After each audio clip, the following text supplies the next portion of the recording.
Morning, everyone. Thank you for coming out on short notice, but we do have some updates that we wanted to cover this morning. So if we can go back to Edwin Drive on May the 25th, I think everyone recalls that we had a tragic incident. We had a shooting where a young 15-year-old girl lost her life outside of the Mount Trashmore Summer Carnival. We know that first call came in to 911 at 8:31 p.m. and VBPD officers were already responding to the area at the request of the sheriff's office because of the large crowds that we were seeing. So we actually went on scene 1 minute after that first 911 call. We located 2 gunshot victims, our 15-year-old female who tragically lost her life that day, and an 18-year-old male. We have described this before. This was an extremely chaotic scene. A lot of individuals, a lot of teens, and what we experienced is the investigators were met with a lack of cooperation. They were met with a lot of false information, which necessitated a very complex investigation. And I will tell you that that persists today. The investigators relay that no one, as of right now, has truly stepped up to provide us an independent, factual account of this incident. And we know that on May the 29th, we arrested and charged one Markal Cook, who is now 19 years old, of Chesapeake, Virginia, with a felony concealed weapon charge related to that May 25th incident. And it gives us great pleasure to announce today, for this community, for the family, for everyone that has an interest in justice, that we charged Mr. Markal Cook this morning with second-degree murder and use of a firearm and commission of a felony for the death of our 15-year-old child.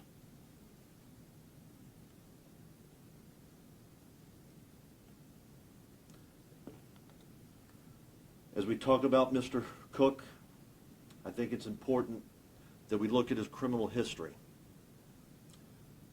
Just in 2023, he was charged with obstructing and resisting arrest with force. He was sentenced to 12 months suspended. Trespassing charge, sentenced to 12 months suspended. A concealed weapons charge that he pled guilty to, sentenced to 12 months, once again, 12 months suspended. A second concealed weapon charge, convicted, sentenced to 12 months, 11 months, and 26 days suspended. You know, I've been a police officer for 35 years now, and I can tell you from experience that illegal weapon possession is the precursor to shooting violence. Had Mr. Cook been incarcerated on any of these previous charges, I think it is quite likely that we don't have a dead 15-year-old child. Until our nation, our society, our community, our region starts treating illegal weapon possession like the serious offense that it is, we are going to continue to be impacted with gun violence.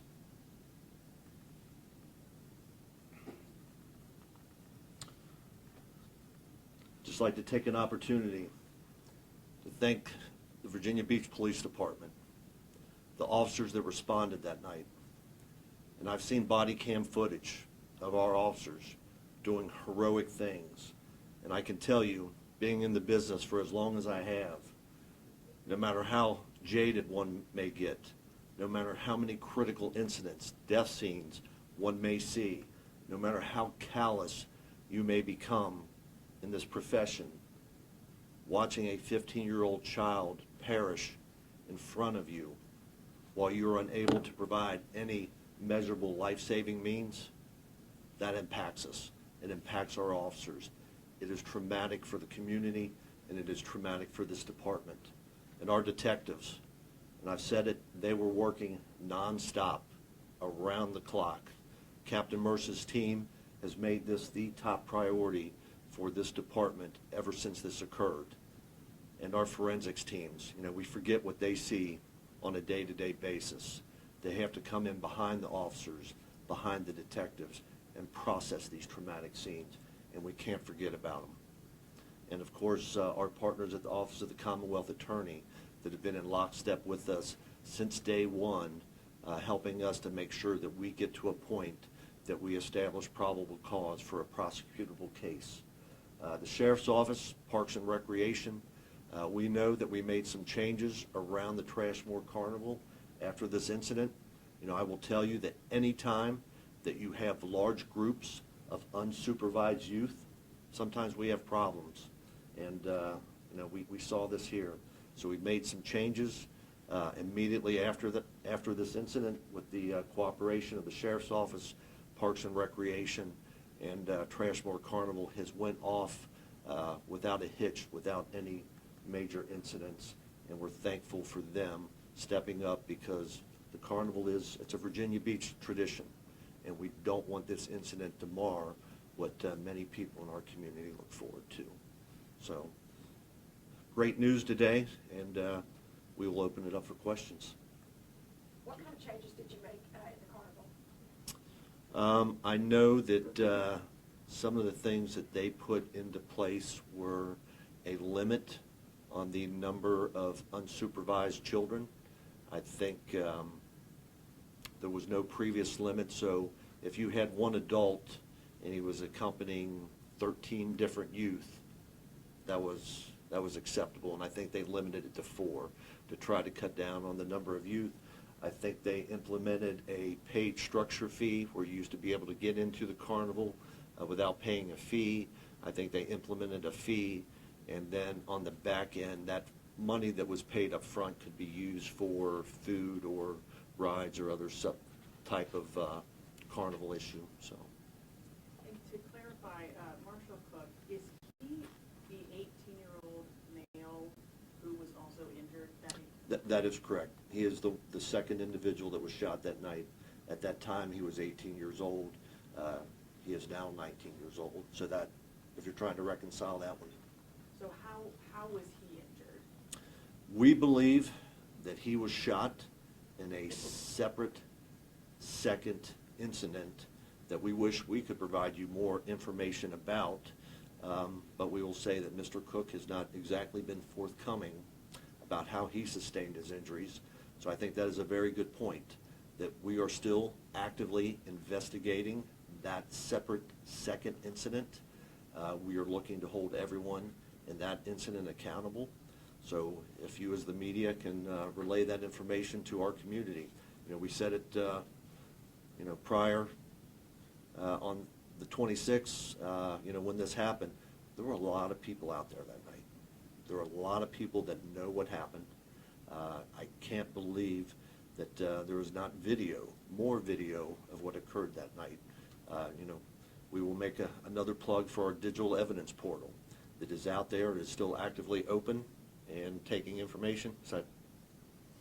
So please, if anyone has additional evidence, information, video, pictures, please get it to us.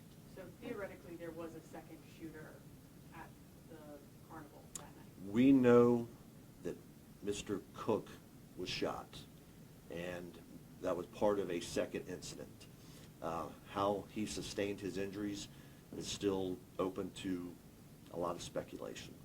You guys initially said that there was a fight in the parking lot that may have led to this initial shooting. So you guys believe that the 18 and 15-year-old got into, or I guess now 19-year-old, got into a fight, and then Mr. Cook shot the 15-year-old as a result of that fight?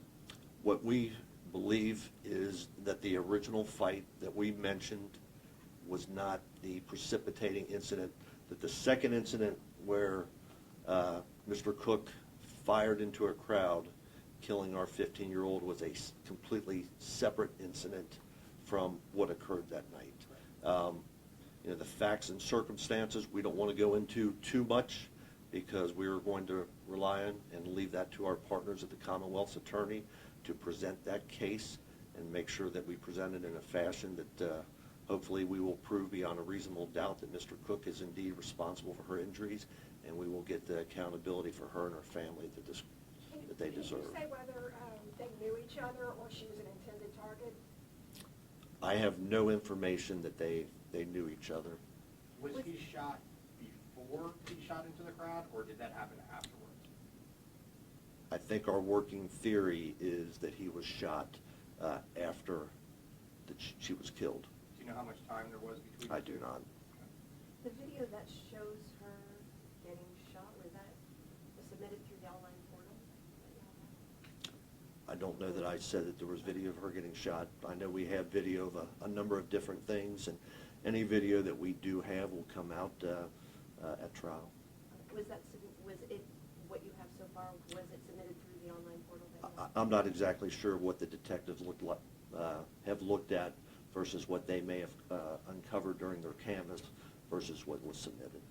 And this additional charge, how did this come about? Was there video that y'all saw that prompted you to go ahead with this second charge for Markal, or did somebody else come forward? No, what I will say is this is the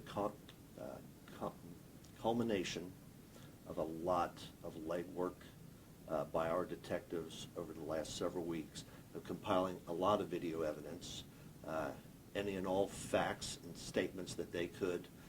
What I will tell you is we have been presented with a lot of disinformation, but we can also use that disinformation to establish fact patterns. Do you guys know what caused Mr. Cook to fire into the crowd initially? At this point, we do not. Do you guys believe there was an altercation involving some people? Mr. Cook fired into that crowd, killing the 15-year-old, and then sometime after that, somebody else fired shots and shot Mr. Cook? What we would say is there was an altercation where we believe Mr. Cook fired a weapon. The firing of that weapon resulted in the death of our 15-year-old child. Can you guys say who the identity of the 15-year-old? We will not. We are prohibited by law against releasing information on juvenile victims.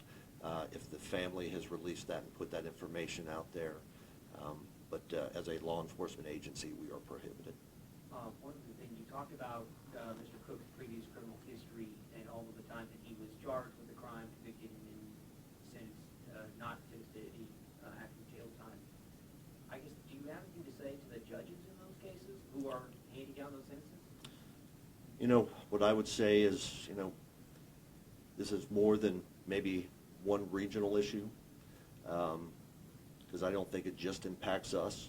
I think nationally, there is a perception among many different partners that illegal weapon possession is this victimless crime, and I would offer, based on my experience, everything that I see on a daily basis, what our detectives see, that is not true.